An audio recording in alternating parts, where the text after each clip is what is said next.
बहुत ही अच्छा है। तो hello guys, welcome back to Vidya twelfth. तो चलते हैं हम लोग क्लास 10th का रियल नंबर का चैप्टर 1 एक्सरसाइज नंबर 2 क्वेश्चन करने जा रहे हैं हम लोग बेसिकली। तो ये मोस्ट इंपॉर्टेंट थिंग है कि हम लोग को प्रूव करना है कि कोई भी इरेशनल नंबर है, मतलब अंडर रूट 2 में अगर है, अंडर रूट 5 है, या 2 प्लस अंडर रूट 5 है, या ऐसे करके कोई भी नंबर आए रूट के अंदर हो और प्राइम नंबर हो, उसको ये प्रूव करना है कि भाई ये जो है ना, ये इरेशनल नंबर है। तो कैसे प्रूव करेंगे वो हम बताएंगे। तो सबसे आसान है, तो वीडियो में अंत तक जरूर बने रहना, देखना कैसे हम लोग बता रहे हैं, ठीक है। अगर कोई डाउट अगर आता है आपको तो कमेंट करके बता सकते हैं। तो चलिए शुरू करते हैं। तो ये देखिए, आपको क्या दिया गया, to prove that under root 2 is irrational number. तो अगर आपको पता होगा बेसिकली इरेशनल नंबर होता क्या है ना। तो इरेशनल नंबर बेसिकली क्या होते हैं कि non terminating and non repeating. तो हम लोग बेसिक देख लेते हैं, जिसको आता है अच्छी बात, जिसको नहीं आता है उसके लिए और अच्छी बात है। तो बेसिकली हम लोग क्या करते हैं, हमने बोला था कि जिसको पी अपॉन क्यू के फॉर्म में लिख देते हैं, ये आपका क्या होता है, इसको पी अपन क्यू के फॉर्म में लिख देते हैं, जहाँ पे q not equal to zero होना चाहिए, है ना। जीरो नहीं है होना चाहिए, क्यों नहीं होना चाहिए। सपोज किसी भी नंबर के अगर नीचे जीरो रख देते हैं तो वो बेसिकली क्या होता है, नॉट डिफाइन हो जाता है, नॉट डिफाइन हो जाता है। इसलिए हम लोग कहते हैं कि ये क्या होगा, ये पॉसिबल ही नहीं है, इसे जीरो नहीं लेते हम लोग। अच्छा, मैंने बोला कि इसको पी अपॉन क्यू में, तो मैं अगर बोलूंगा कि भाई ये देखो कुछ नंबर मेरे पास 4/5 है ना, जिसको पी अपॉन क्यू के फॉर्म में लिख देता है। तो मैं जब बात कर रहा हूँ टर्मिनेटिंग और नॉन टर्मिनेटिंग की, तो टर्मिनेटिंग मतलब क्या होता है, जैसे इसको देखो डिवाइड करेंगे ना, तो कितना होगा, 5 नहीं जाएगा, डेसिमल लगा दिया मैंने और यहाँ पे जीरो बढ़ जाएगा, 8 जा। तो ये देखो टर्मिनेट मतलब कि अगर इसको डेसिमल के बाद भी हम लोग डिवाइड किया तो ये पूरा पूरा कट गया, मतलब है ना, डिवाइड हो गया इससे, तो इसको बोलते हैं टर्मिनेटिंग। अब नॉन टर्मिनेटिंग क्या होता है, जैसे मैंने क्या ले लिया, 10/3 ले लिया, ये ले लिया।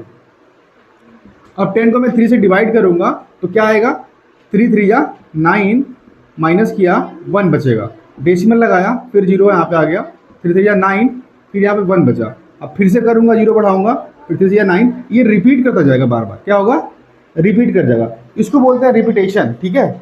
और है क्या, ये है नॉन टर्मिनेटिंग। क्या है, नॉन टर्मिनेटिंग, ये नॉन टर्मिनेटिंग है, ठीक है। मतलब इसको आप डिवाइड करते जाओगे हमेशा वही 1 आता रहेगा। तो इस तरह के नंबर क्या होते हैं, ये नॉन टर्मिनेटिंग। अच्छा, मैंने बोला कि इरेशनल नंबर वो नंबर होते हैं जो नॉन टर्मिनेटिंग के साथ साथ नॉन रिपीटिंग होते हैं। देखो इसको फिर भी हम लोग चेंज कर सकते हैं एक बार, है ना। हाँ, रिपीट कर रहा है। तो हम लोगों ने लास्ट से यह सीखा था 9th में कि हम लोग लेट्स एक्स मानते हैं और दोनों साइड में एक्स 10 से या तो 100 से जो अपने अकॉर्डिंग में मल्टीप्लाई करता था, वहाँ से निकाला जाता था।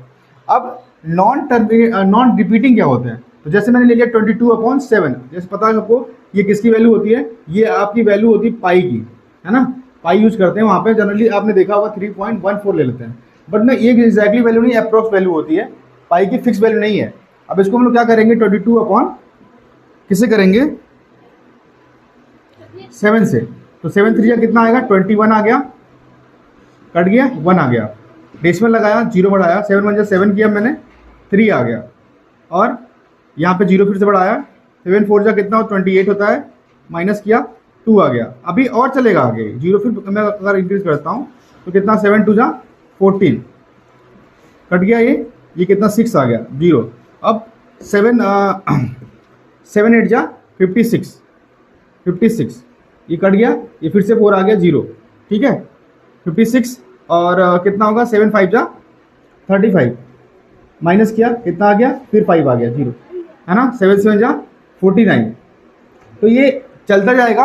और नॉन रिपीटिंग मतलब देखो यहाँ पे कोई ऐसा फिक्स नंबर आ नहीं रहा है, हमेशा नया नंबर आ रहा है, और बीच में कुछ रैंडम प्लेस पे भी वो नहीं कर रहा है, क्या 1 आ जाएगा ना, फिर 1 आने लगेगा। तो बेसिकली अगर तुम देखोगे तो हाँ 1 आ जाएगा, बट रमन रिपीट नहीं करेगा ना, एक सीक्वेंस में कुछ देर के बाद आएगा, और कुछ सीक्वेंस में करना चाहिए। लाइक ऐसे बहुत सारे नंबर ऐसे भी होते हैं जो 1 के बाद 0.1 आ गया, 001 आ गया, 0001 आ गया, ऐसे करके 00 ऐसे रैंडम प्लेस पे आ सकता है। तो हाँ, ये क्या होंगे बेसिकली, ये होंगे तुम्हारे इरेशनल नंबर। ये क्या होते हैं, इरेशनल नंबर होता है। तो समझ में अब आ गया होगा कि बेसिकली हम लोग रेशनल नंबर क्या होता है और इरेशनल नंबर क्या होता है। है ना। और हम लोग इरेशनल नंबर किसको मानते हैं, ऐसे मैं रैंडम बोलता कि हाँ ये इरेशनल नंबर है तो ये समझ में नहीं आएगा ना कि हम कैसे बोल रहे हैं। अच्छा, इसको भी निकाल सकते हैं, हमको आइडिया है कि कैसे निकालते हैं। हम लोग लॉन्ग डिवीजन मेथड यूज करते थे हम लोग √2 का रूट निकालने के लिए। तो जब यहाँ पे आंसर आएगा ना वो ऐसे ही आएगा जो नॉन रिपीटिंग होगा, वो खत्म ही नहीं होगा। तो उसकी वैल्यू हम लोग अप्रोक्स वैल्यू 1.41 रखते हैं हम लोग, है ना। तो अब ये क्लियर हो गया कि इरेशनल नंबर क्या होता है। तो हमको ये प्रूव करना है ना, हमको दिया √2 दिया गया, बोला है कि इसको प्रूव करिए कि ये इरेशनल नंबर है। तो पहले तो इसको मानना पड़ेगा कि इरेशनल नंबर, ये बेसिकली रेशनल नंबर है ना। लेट्स एज्यूम करेंगे कि ये रेशनल नंबर है और फिर थोड़ा सा कॉन्ट्रडिक्शन यूज करेंगे। जैसे कॉन्ट्रडिक्शन मतलब कोई भी हमारी चीज माना है ऐसा करके, और उसमें एक मेथड यूज करेंगे और एक कॉन्सेप्ट छोटा सा है कि को प्राइम नंबर का। आपको प्राइम नंबर पता होगा कि वह number whose divisible by only one and itself, है ना। यो केवल वन से या इट से मतलब खुद से डिवाइड होगा और कोई नंबर नहीं होगा। बेसिकली कहने का मतलब केवल और केवल दो फैक्टर होंगे। तो इसका को प्राइम बेसिकली क्या होता है, तो को प्राइम इसमें मोस्ट इंपोर्टेंट थिंग बहुत समझ में नहीं आता है कि को प्राइम नंबर होता ही क्या है। तो तुम बताओ को प्राइम क्या होता है, नहीं पता ना, ठीक है। तो अच्छे से बच्चों को पता नहीं होता, और बुक में भी देखोगी तो उसमें ना समझ में नहीं आता बेसिकली, क्योंकि इसमें लिखा हुआ है थ्योरेटिकल। तो जो उसका मेन कोर है ना, जो भी दो नंबर लेंगे ना उसमें कोई कॉमन नहीं होना चाहिए एक्सेप्ट टू वन। सिंपल है। जैसे कहने का मतलब मेरा ये हुआ, को प्राइम वही बता रहा हूँ कि दो नंबर ऐसे लोगे हमेशा उसमें कोई कॉमन नहीं होगा एक को छोड़ के। अब उसका इसका एक और वर्जन हो सकता है कि अगर दो नंबर का एचसीएफ निकाल दिए तो हमेशा ही एचसीएफ 1 आएगा। वो जो नंबर होते हैं दोनों, वो क्या होते हैं, आपके को प्राइम नंबर होते हैं। बहुत सिंपल लैंग्वेज में समझने के लिए, ठीक है। अगर ये समझ में आ गया तो आगे जो बताऊंगा मैं उसमें आसानी हो जाएगी समझ में, क्योंकि ना वो जो क्या होते हैं बच्चे इसको रट लेते हैं, बहुत बच्चे रटने वाले हैं जो इसको रट लेते हैं पूरा। समझ में आ गया कि नहीं आ गया कि कहते हैं यहाँ इसमें ये हो रहा है, इसमें ये हो रहा है, हो रट लिया, 4 लाइन का हो गया, याद रखिए, और रट के काम हो जाता है। बट हमको पता भी तो होना चाहिए बेसिकली क्या है ये। तो कुछ दोगे इरेज करने के लिए, इसको करेंगे। Let's assume √2 is a rational number, है ना, a अपॉन b। कोई rational number a upon b है where a and b some positive integer, ठीक है। पॉजिटिव इंटीजर मतलब क्या होगा, ये पॉजिटिव इंटीजर बेसिकली होंगे, है ना।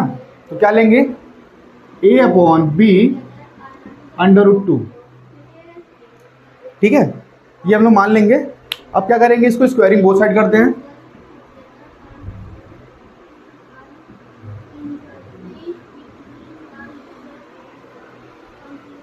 ठीक है, a square upon b square, तो कितना होगा, 2 हो जाएगा, ठीक है। a square upon b square equal to 2 हो गया आपका।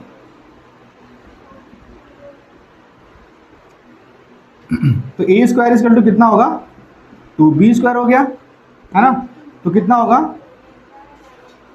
a स्क्वायर अपॉन 2 भी लिख सकता हूं उसको मैं, b स्क्वायर। तो यहां पे बोलूंगा ना कि a square is divisible by किससे, 2। सो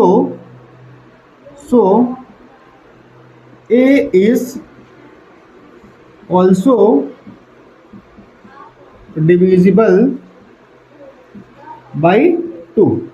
मैं अगर ये कह रहा हूं, मैं जब ये कह रहा हूं कि जब a स्क्वायर 2 का डिविजिबल है, ठीक है, तो a स्क्वायर 2 का डिविजिबल है तो a भी 2 का डिविजिबल होगा। हाँ, अगर नहीं समझ में आता सिंपल ऐसे a इंटू ए लिखूंगा मैं, तो ये दोनों का डिविजिबल हुआ ना अब तो, ठीक है। यहां हो गया। अब मैं क्या करूंगा, लेट एक और इंटीजर ले लूंगा,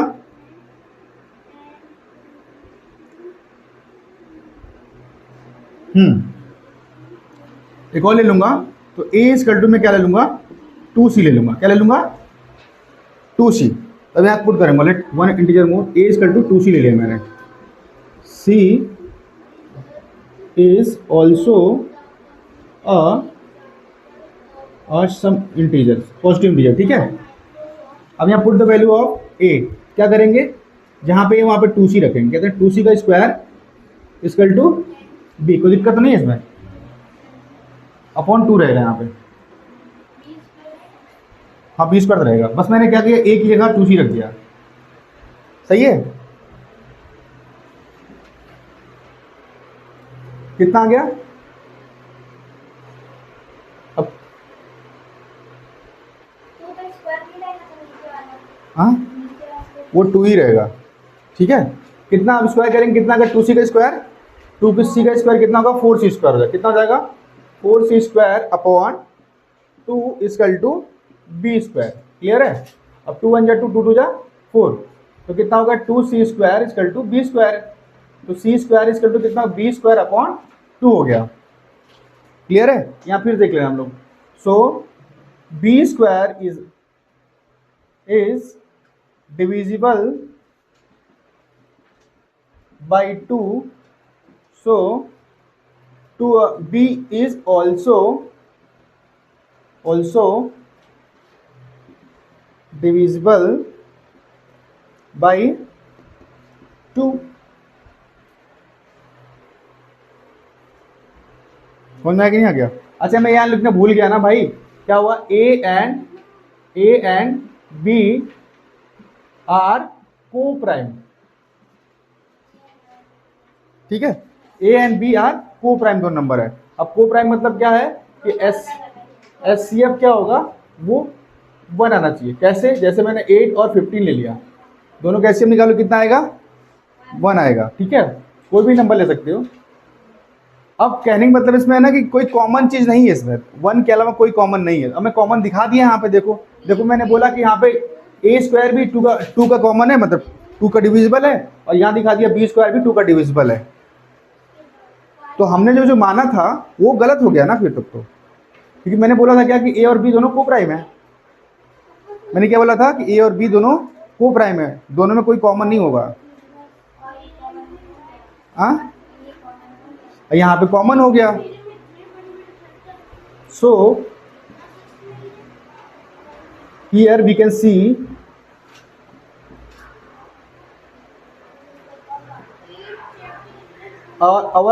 our assumption